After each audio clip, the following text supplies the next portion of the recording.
Hey traders, Raghee here. Let's get a quick audio and video check-in for charts and coffee for Wednesday, December 23. Good to see everybody. Happy Wednesday, everyone. All right. Rocking some Honduras honey. This is really interesting. It's a somehow or other they processed the coffee beans with honey. It's a nice flavor. So that's what we got going on today in the coffee mug. All right, so welcome again to another episode of Charts and Coffee. Happy Wednesday, everybody. Good to see everyone.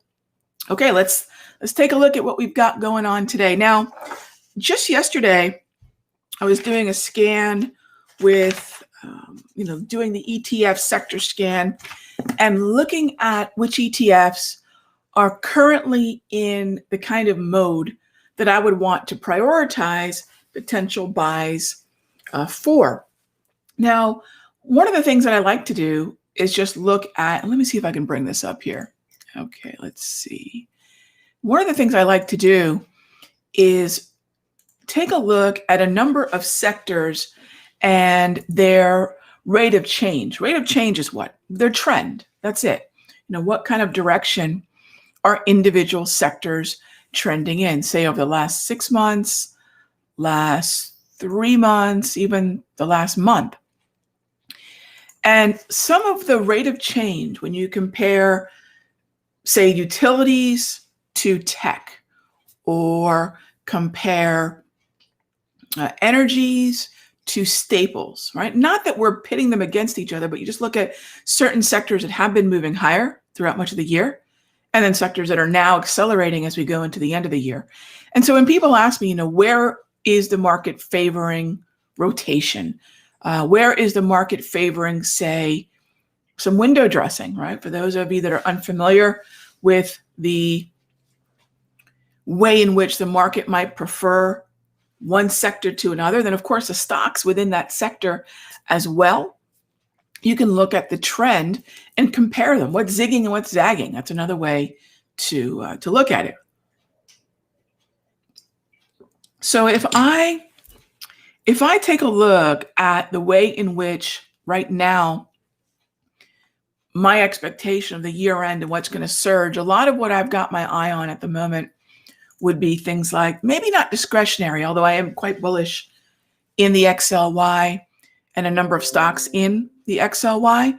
But I would keep an eye right now in terms of the question of, what sectors are we focusing on? Glenn, thanks for the question. XLK is definitely high on the list. XLF, definitely on the radar. And for sure, XLE. All right, XLE. So those three are definitely are three sectors, Glenn, that I would keep a really, really close eye on. So thanks for the question. All right, moving on then to, let's see. We're traveling the world. Fernando, you're traveling the world through coffee, honey, and all those tasty things. It's so true. I love grabbing coffee from different. I have a Indian coffee coming, which I really haven't ever tried before. And what else do I have coming? Well, I have my favorites, certain ones that I tend to come back to. But yeah, it's very true. It's very true. All right, moving on. How do I gauge which sectors are heavily weighted within the major index? Okay, in the indexes, which sources do you use? So, Ferdinand, let's go to, say, the S&P. So how do you know what sectors are heavily weighted within them? Well, it's one way to do it would be to look at the stocks and sectors that are heavily weighted within the coordinating ETF. So while it's kind of difficult to go find the S&P futures and look at, where the weighting of the stocks and sectors may be, it's far easier to do that in the SPY or the QQQ. So let's say we take a look at the QQQ, for example. The heavily weighted sectors here would be the XLK, the XLC, and the XLY. So yeah, this is for sure something that I think we want to know, and it's easy enough to discover if you go take a look at the individual ETF weighting, not try to find it within the NQ futures, but rather take a look at the QQQ. All right.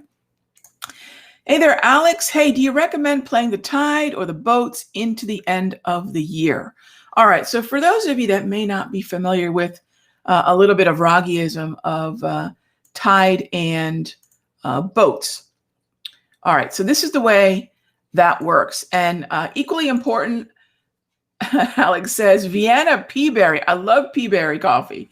I got some Kona Peaberry, Costa Rican, and some Jamaican. I'm with you. I love a Peaberry coffee. So, and by the way, for those of you that are not coffee kind of geeks like myself, it's just a smaller berry, hence the Peaberry. They're being quite literal. All right, so boats are tide. So this is how boats and tide work. The way that I break this down, let's use that XLE that we were talking about earlier from Ferdinando's question. So I call the tide the larger group. That would mean, say, the S&P futures or the NASDAQ futures, or in the case of the XLE, this is the tide. It's the bigger group. In this case, it's the energy sector. It's the energy ETF.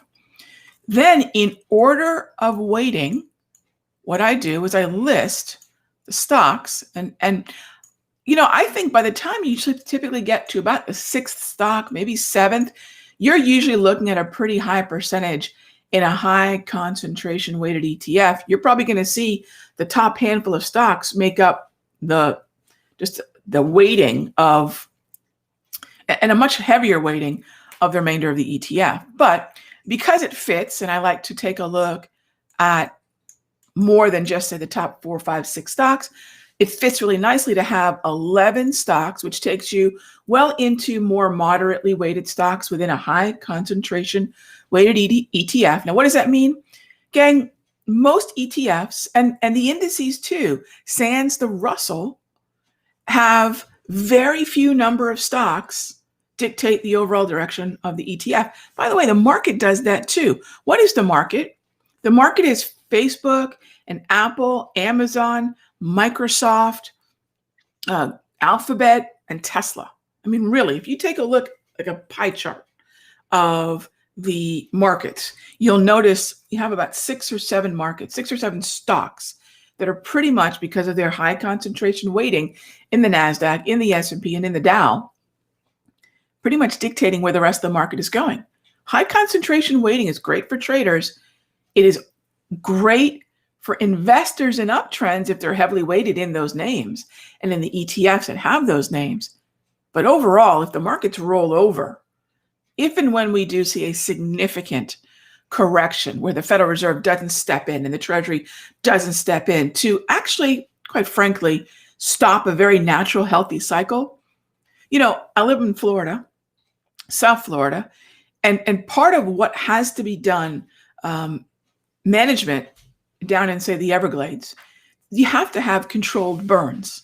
You have to, because otherwise, if we get a drought and we get a lightning storm, it's far, far worse because the density of the areas that normally should be thinned out are too high. In the end, look, we've seen this on both coasts. What's happening in the West, what's happening, you know, sometimes down here in the Southeast. And so controlled burns are a really important part of what we need to see happen to keep small fires from turning into big fires. The same analogy applies to the markets, gang. The longer we put off and the longer we keep injecting steroids by way of cheap money and a credit Uber cycle, at some point we will get a correction. Now, that doesn't make me a bear, and I'm not trying to be a fear monger. It's nature, gang. So right now, what's going to be a bigger thing is just to take advantage of tides, which are double green, to kind of go back to the question. And when you have a tide that's double green, play the tide. If you have a tide that's yellow, like the XLE, play the individual boats. So tide is the larger grouping, All right, this is your tide, and these are all boats. Okay, that's the way I look at it. In a choppy market, be a stock picker. In a trending market, play as much of the broader indices or broader ETFs as you can because of high concentration weighting. So I hope that helps. And that's the way I've done it. And I think that becomes, since '08, since we've seen the surge in popularity of the ETFs since the financial crisis, we're seeing more and more volume and more number of ETFs. I think this particular phenomena, and it is a phenomenon, it's a recent phenomenon, 12 years, right? It's a drop in the bucket when you consider the different trends and things that move the market. But this particular trend is likely here to stay, and one that you definitely want to keep an eye on.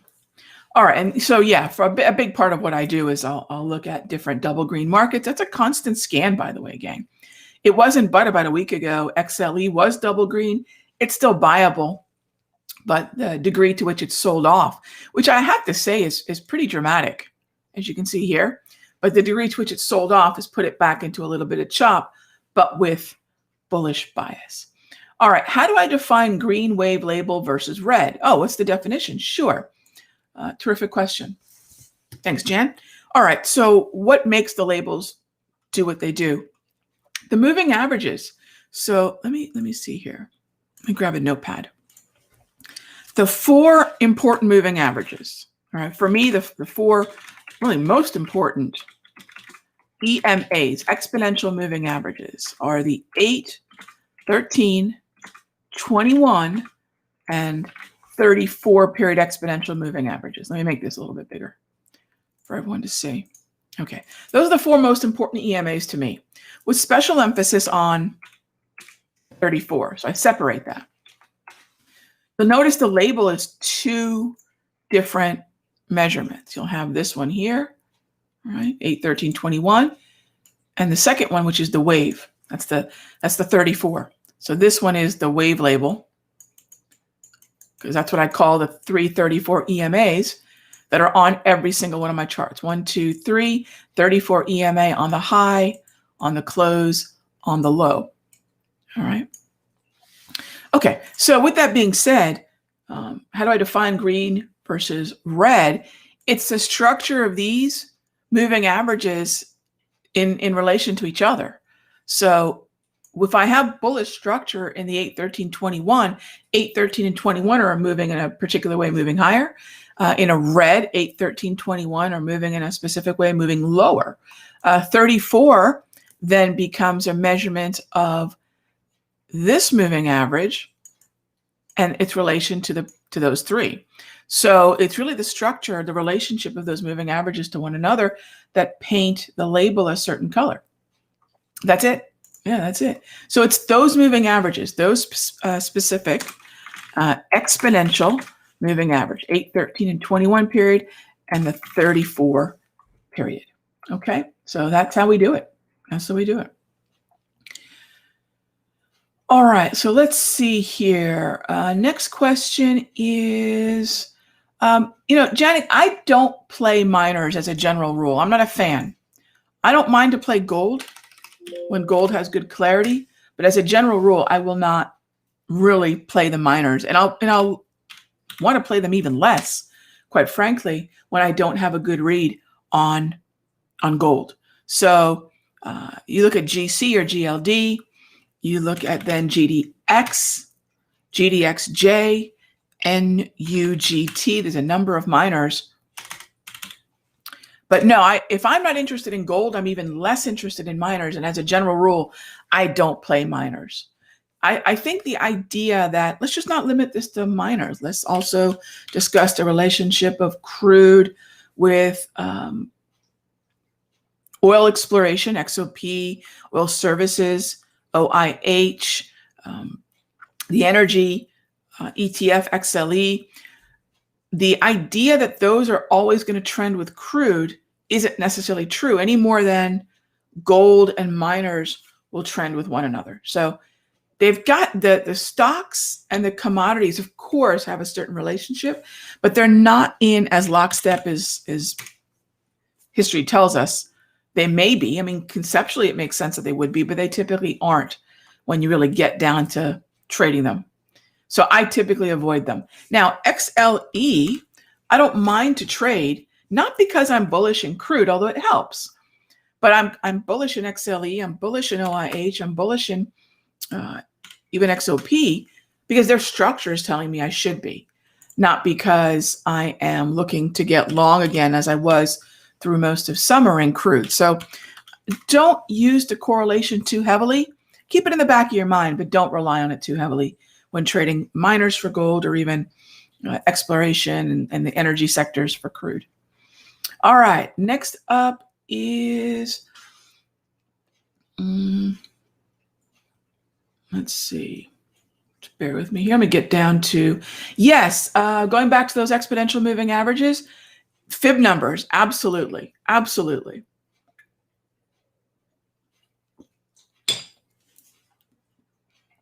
Okay, so, and Fibonacci numbers are the 8, 13, 21, 34, 55, 89, 144, etc. And yes, I absolutely do prefer to use those number settings for the exponential moving averages. You got it. Is there a correlation? Hey there, Janet. Is there a correlation between the labels and my propulsion dots? So the labels are really looking at the relationship of 4 exponential moving averages, right? And propulsion dots, which are these dots you'll see here on my chart. Let's take the green ones there, this green colored dot. Those green colored dots are the relationship between the 8 and the 21 and price. So there is a correlation in that I am looking at the structure of the 8, 13, 21 against one another to paint that first label of the 2 trade flags that I have. But then the propulsion dots, while they're using some of the same exponential moving averages, is a little bit more focused a look, where I'm now just looking at 2 of the moving averages relationship to one another and the way they're behaving around price. So similar, but a little bit more focused. Rather than 4 moving averages, we're focusing down to 2. And unlike the trade flags, which don't consider price, the propulsion dots do factor in a relationship to price. So there's some correlation, but not a ton. But there's definitely an overlap in the period settings. Yeah, you bet. So thank you for the question. All right, so let's see. Next, Enduro says, smash the like. Well, I appreciate that. Yes, thanks so much. All right, Peloton? Sure. And this kind of goes back to the question about some work from home stocks that I saw earlier. So thank you for that question. That work from home conversation is a very in-depth one, my friend. I mean, one that probably exceeds our time limits of our 20 minutes in the morning as we sip our morning cup of coffee.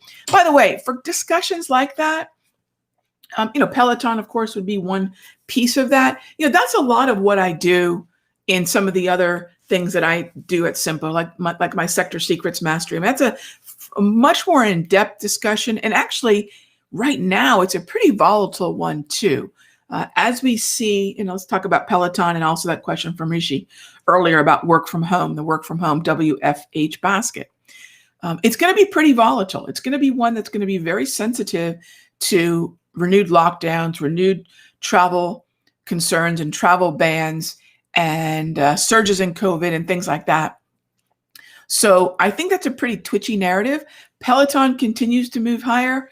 And I think mainly because, well, look, it's a stock that's been strong since about April. It's a stock that's going to continue to benefit from work from home because of the nature in which folks aren't going to the gym and they're working out from home. Good luck buying exercise equipment of any sort anywhere. If you happen to have been a publicly traded company selling exercise equipment, you were just, look, I'd rather be lucky than good.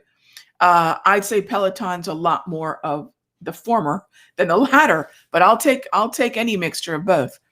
So this is going to be a pretty twitchy narrative. As how much longer will this last? Now this is really a parallel narrative to the concerns around COVID. And this stock will continue to reflect probably a behavioral change more so than a well-run company. I'm not bashing Peloton at all, but it just really is. This move is very much, gosh, gang, this is luck. This is being the right stock with the right type of product at the right time. So I don't mind to play Peloton, but it has gone very parabolic. And so while on one hand, parabolic markets played with momentum are one way to do it, I think a lot of folks, let me use another example that is not work from home, but a parabolic market. Look, gang, markets are parabolic until they're not. So folks who thought, well, we're going to keep punching up to higher highs after Tesla punched up to, as you can see here, 695, almost 700 on the 18th, here it is pulling back. So who's to know whether or not a momentum trade is going to continue to behave with more momentum higher and higher and higher, which is really the epitome of greater fool theory. Not a disparaging thing, just that's like the psychology. That's the name of the psychological reality of momentum trading. But then you have this pullback. I'd rather buy the pullback. I'm not a big fan of momentum breakout buys. And you're kind of in a Tesla on the 18th of December position in Peloton. So I don't like to be up buying at highs like this. That's a general rule. So, and that's the only way that I think that we can really confirm that well would be with volume. Use momentum and high volume confirmation as a way to reduce, right? Or reduce the likelihood that you're the greater fool in the whole greater fool theory scenario, or to increase the probability of continued movement higher. Volume is going to be sort of the fuel in this rocket ship, if you will. Or, humor me, wait for a slight pullback, just a slight one, okay? All right, so gang, just like that, boy, this 20 minutes flies on by. Thank you as always. Get your questions in early. I try to go right down the list. Some of these questions, of course, they're going to be limited. We have 20 minutes together here each morning. But do check out my countdowntrader.com newsletter. And you can also check out what I'm doing over at the Sector Secrets Mastery, which is at simplertrading.com/sector. And you can see more in-depth coverage and my actual trades. And we get together 3 times a week to discuss watch lists and setups and my actual trade setups around the conversations that we're having here. So gang, thank you as always for your time. I hope this time sipping some coffee together with our trading community is beneficial. I appreciate the time. We're going into the holiday week. And so we've got Christmas day after tomorrow. We will have a session tomorrow, of course. As always, thanks for being part of the community. I'll see you tomorrow, okay? Be good to each other.